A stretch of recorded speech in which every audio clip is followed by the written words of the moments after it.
আলহামদুলিল্লাহি রাব্বিল আলামিন। আল্লাহ বলছে, বান্দা শুনো, সমস্ত প্রশংসা আল্লাহর জন্য। কেন?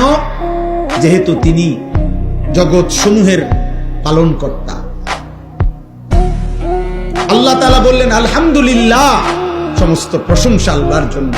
যদি বলি কেন, আল্লাহ বলবে, বান্দা কেন কেন আমার জন্য প্রশংসা হবে না?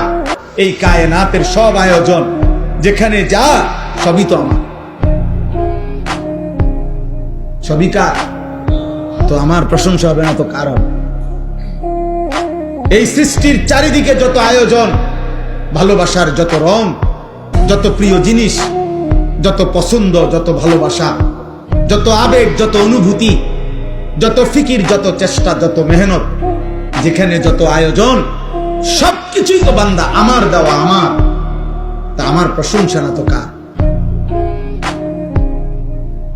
তাইলে আমার প্রশংসা করবা না তো কার করবা বান্দা? কার করবা? চারিদিক তো সব আমার। ইন্না যায়্যানাস সামাআদ দুনিয়া, আমি তো সাজিয়েছি। আল্লাহ বারবার কোরআনে কথাটা যে কতভাবে বলছে, কতভাবে, যে বান্দা তুমি একটাবার বিবেক দিয়া তোমার মধ্যে দেখো, তোমার সব আমার। চারিদিকের সৃষ্টিতে দেখো, তাও আমার।